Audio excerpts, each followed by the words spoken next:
Thank you for sharing, Corey. Absolutely. I had a real estate agent reach out to me last week, Corey, and she's got an investor who wants to buy bank-owned properties. So she was asking where she can find foreclosures, bank-owned properties, properties that are being sold at auction. And my advice to her was two things. Number one, go back to the investor and ask why purchasing a bank-owned property is important to them, because there's not enough information there. And what she's probably going to hear is they're looking for great deals. Correct. So then my response to that would be, so if I could find you a great deal, it doesn't matter if it's a bank-owned property, you're just looking to purchase properties at 85, 90% of market value if possible. So find out how much money the investor has and create your own iBuyer program. You could purchase directly from the seller without the property going on the market and offer them 90% of market value. There's a lot of sellers out there who will take that all day long. Now, I also recommended that she reach out to a couple people that I know have lots of experience with bank-owned homes, and you were one of them. Hey, John. Hi, Cindy. Hi. So, there's a lot. When I look at the market right now, where I expect to see stuff popping most are people who own investment properties, be they vacation rentals or traditional, who have really taken the brunt of this extended foreclosure, forbearance, not evicting people, and they still have to pay their mortgage. They still have to carry all those expenses. I mean, we're going to go on 6 months. And so overall, I mean, the data that I have says most people have 10% equity. And so, they're depending on how forbearance is implemented, and I'm told at the end of the mortgage might not, but all these people, I mean, all my clients that own vacation rentals, they've still got thousands of dollars a month in mortgage payments and no fault of their own. And just last week, as people start talking about cases rising in Florida, my client said, we just had 3 people cancel today, right? Like, it just cost me this much money again. I heard somebody's plane flight was canceled. So I think that there's an opportunity to connect with those people. They may be, because they have equity, looking to get out of the uncertainty that we're probably going to be in for the next, at least 12 months, if not 2 years, around this virus and what happens. So anyway, we had another listing appointment yesterday. We closed the one on double-sided. It was a good day. And, but again, I think for other people, that those people are going to be hurting through no fault of their own. But I think many of them are going to say, I don't need the risk. Yeah, I agree. Cindy, thank you for that. And congratulations on your success. I'm super happy for you. And in your chat, you wrote you're prospecting. What do you think about this? Would you reach out to investors on prospecting calls and have care calls with them that lead to a conversation around what are your plans for the next 6 months, for the next 12 months, in reference to the investment properties that you own? Would you reach out to them and make prospecting calls? Yeah. And I think I think even more so because I have people that want to buy it. Like I said, So that could be the conversation. I could have a buyer that might be interested in your property. Have you thought of selling your investment property? Yeah. How about Airbnb owners? I mean, how many months have those properties been sitting vacant because they're not allowed to put people in them for several months anyways? I think they're allowed now, but who knows if that's going to change. Well, that's who I'm talking about. Those are my people. Okay. There you go.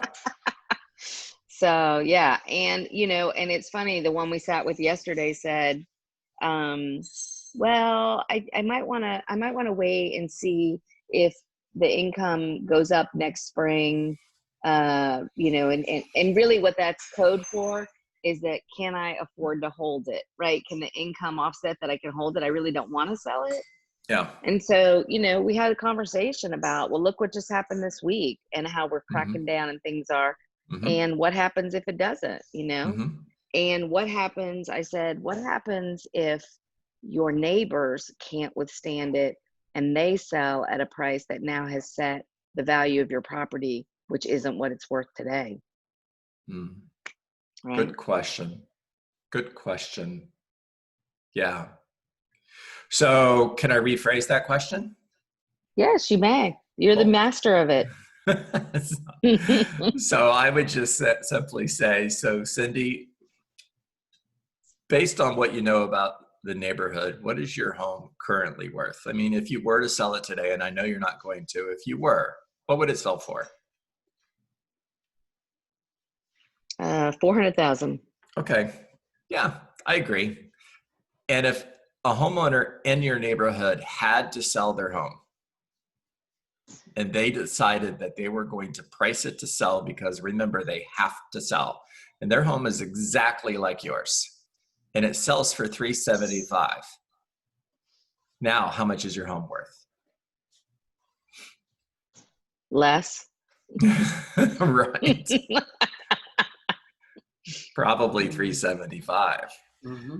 Yeah, if it's exactly like the neighbor's home. Mm-hmm. So if you had a crystal ball, Cindy, and you knew that was going to happen, and you knew that 6 months from now your home was going to be worth $25,000 less than it is today, what would you do? Yeah, I'd have to seriously think about selling it today. If a buyer came to you next week with an offer of $400,000, what would you do? Take it. Take it. So if your home's not on the market, can you get that offer? No.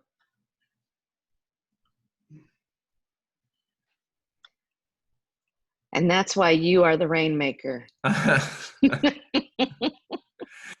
So just Good stuff. probing question, guys. They're also harm's way questions. I want you to feel pain. I do. I want you to feel pain, because we're more motivated by avoiding pain than we are by going towards pleasure. Remember that. And what all I did was take you to a painful place and let you sit there. Yeah, it was good. Thank Good. you.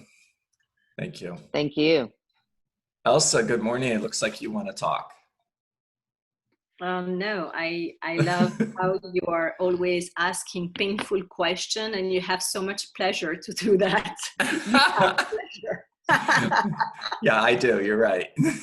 And I love how you pause, because I intend to not pause and have, a lot of flow when I'm talking, and I'm working on that, because I think it's very powerful to be able to just let the other super uncomfortable because you are not speaking.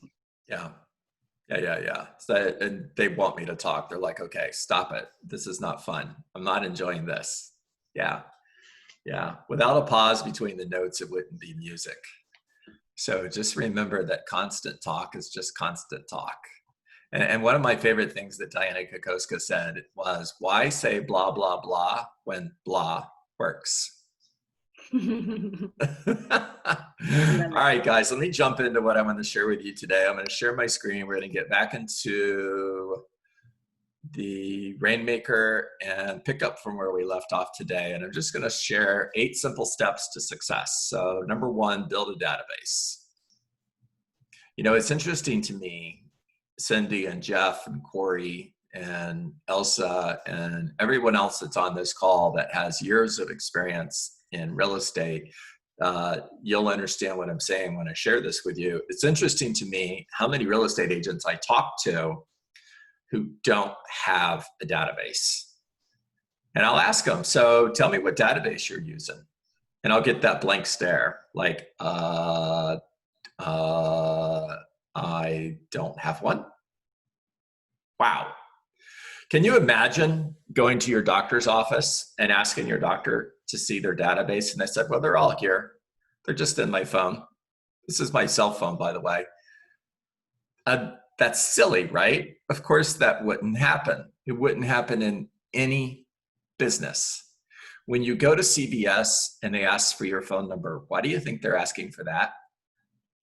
They're building a database. They've been doing this for years. Data is power. Whoever owns the most data wins.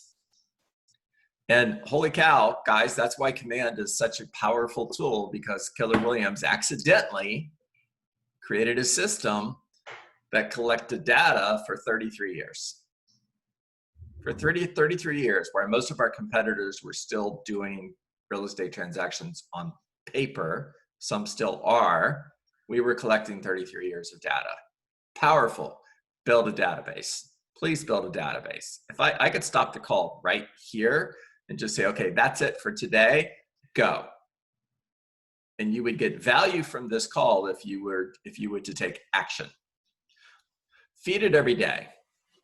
Feed it every day simply means add people to your database daily. Be systematic about this.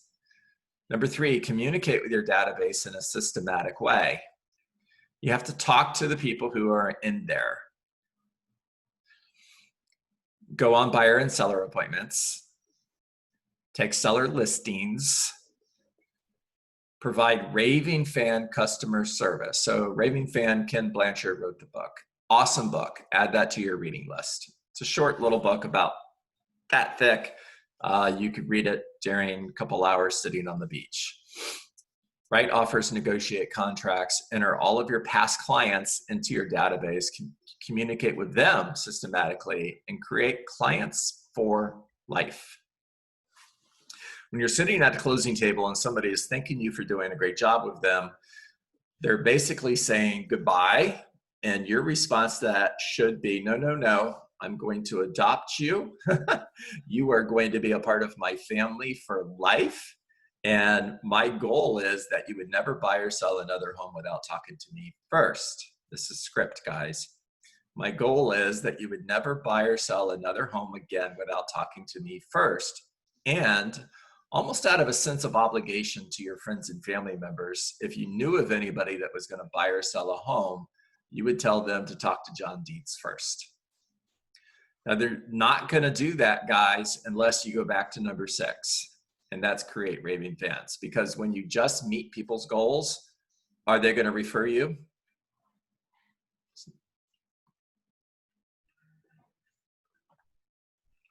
I'm waiting for somebody to say no. No. Thank you. If you ever gone to a restaurant to eat and the food was average and the service was average and the food was okay and atmosphere was okay, and then you went home and you called your friends and you're like, oh my gosh, I went to this restaurant, it was amazing, they had average food and average atmosphere and average service, you got to go there. Of course not. That's silly. You have to create raving fans. How do you create raving fans? Exceed expectations. Now, don't hear me say under promise and over deliver, because that's not what I'm saying. Over promise and over deliver. All right, so I'm going to skip down to, this is all script. Okay, so stay focused on the activity of making contacts and building relationships to build your database. You're building relationships. If you get an appointment with a potential buyer or seller, that's awesome.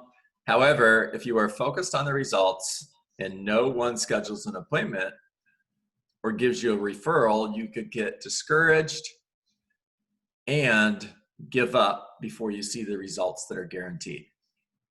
Don't give up. Success is just that simple. Don't give up. So, Chinese bamboo tree. If you plant a Chinese bamboo tree, year 1, you water and fertilize the ground, nothing's going to happen. Year 2, you water and fertilize the ground, nothing's going to happen. Year 3, same thing. Year 4, same thing. Meanwhile, your neighbors are walking by and going, dude, what the heck is wrong with you, man? You're just watering dirt. You've been watering that dirt for 4 years. What are you doing? Year 5, you do the same thing and it grows 90 feet.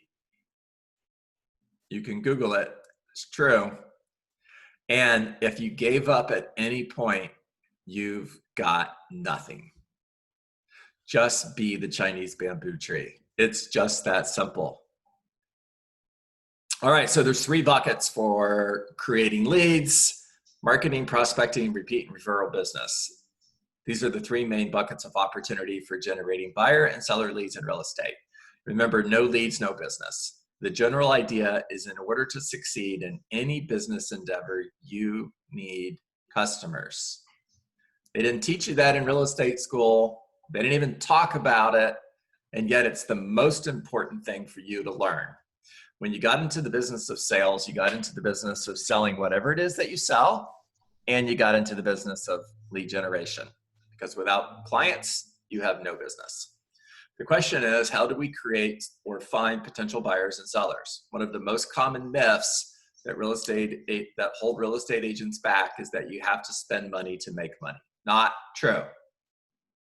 When we started the Dietz team back in 2005, we spent 0 money on marketing for the first 3 years and built a business to selling over 100 homes a year without spending any money on marketing.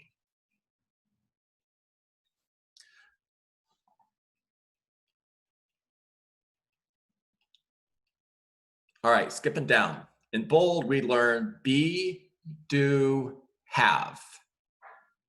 Notice that have is the result of be and do. So the question is, what the heck is be and do? Good question. Be is how we think, and since 90% of success is how we think, it's critical that you get this. Mindset matters. The next step to have results is do. This refers to what we do in order to get the desired outcome that we want. For example, what if my goal was to list 36 homes and close 48 sides?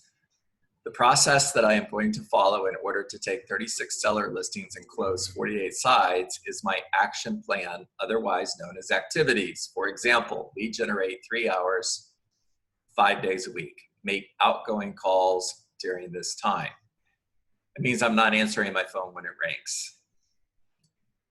Contact a minimum of 20 people every day.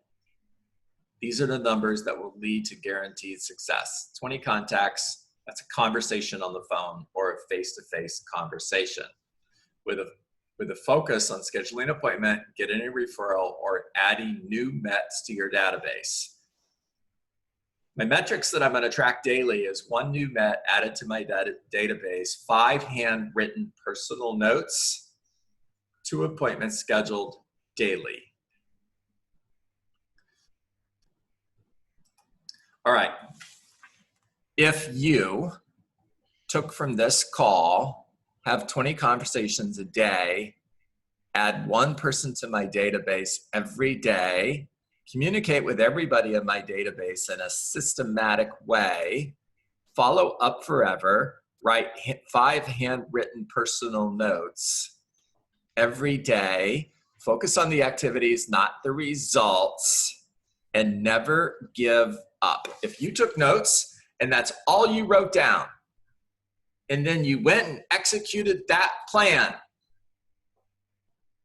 a year from now, you're building a big business.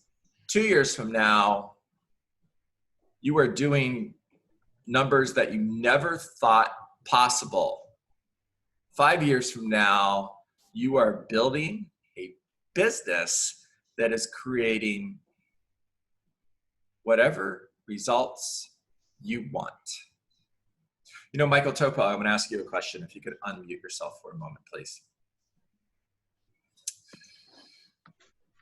Carlos Romeo on yesterday's 3:30 call. Tell me, or tell everybody here, what you wrote in the chat as you were listening to Carlos. Yeah, I was just really inspired by his story. Yeah. He's got a motor that doesn't stop. Yeah. And ever since I've met him, he just keeps pushing and pushing and pushing. He's been in the business 14 months. And he was part of my bold group, I don't know, 2 or 3 bolds ago. You know, and I held him accountable, and he just kept pushing. Really, really inspired. I think his first year he did 19 transactions. Yeah. Yeah. And he set a goal this year to do 17 transactions. It was actually fewer deals, but it was increasing his average price in order to hit his economic goal, which he shared yesterday was to net $100,000. And in the middle of a worldwide pandemic and national health crisis and economic crisis, he's on track. He's on track to hit his goals. And Michael, your comment in the chat was, if that doesn't inspire you, you ain't breathing. That's right. That's right. Yeah, he had said something ridiculous, like he had a couple of deals already right now, and he has 5 listings already signed for the next 2 months. Right? Awesome. Isn't that incredible? So inspiring. And he did it following this model. Yes or yes? Yeah. Yeah. And he commented, it's a choice.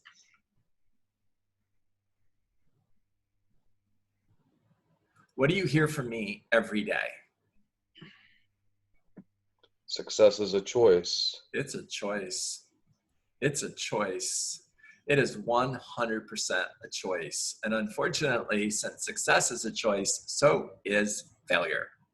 And I ain't talking about the daily failure that we set a goal of scheduling 2 appointments and we didn't get 2 appointments scheduled, therefore we fell short of our goal. That's not the type of failure I'm talking about. I'm talking about permanent failure. It's a choice. It's also a learned behavior.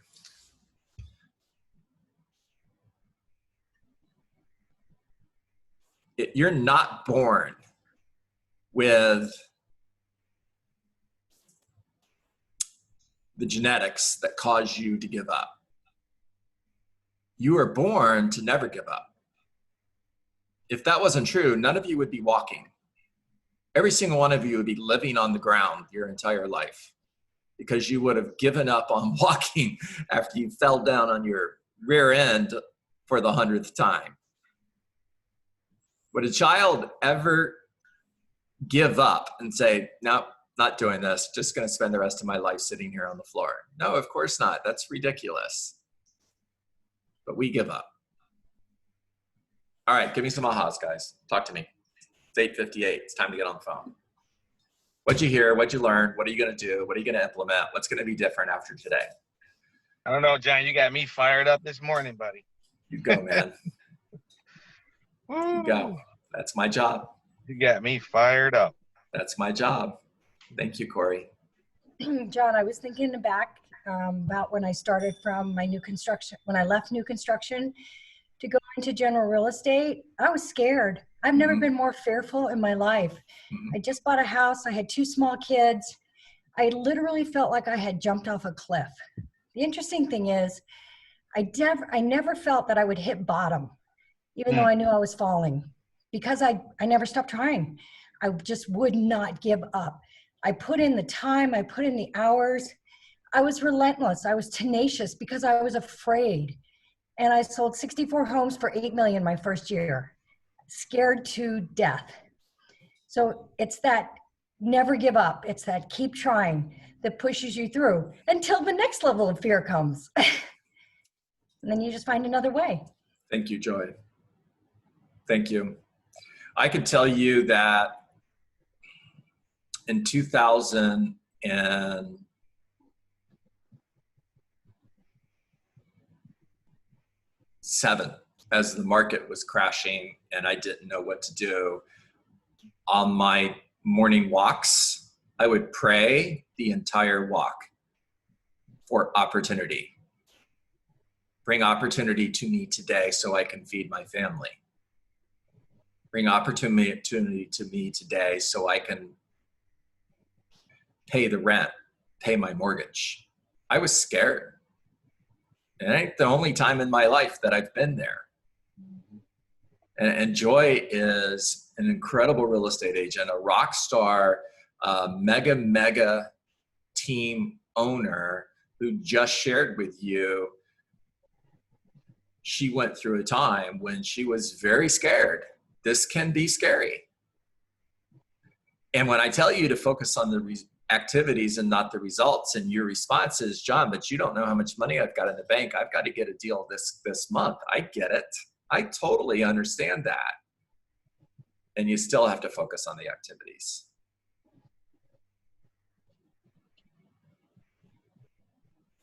Joy, thanks for sharing that.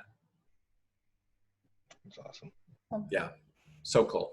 All right, guys, it's 9:01. I can't think of a better way to take us out than that. So go hit the phones, get your 20 contacts in, add people to your database today, build your database, talk to your people, focus on relationships, come from contribution, always lead with gratitude.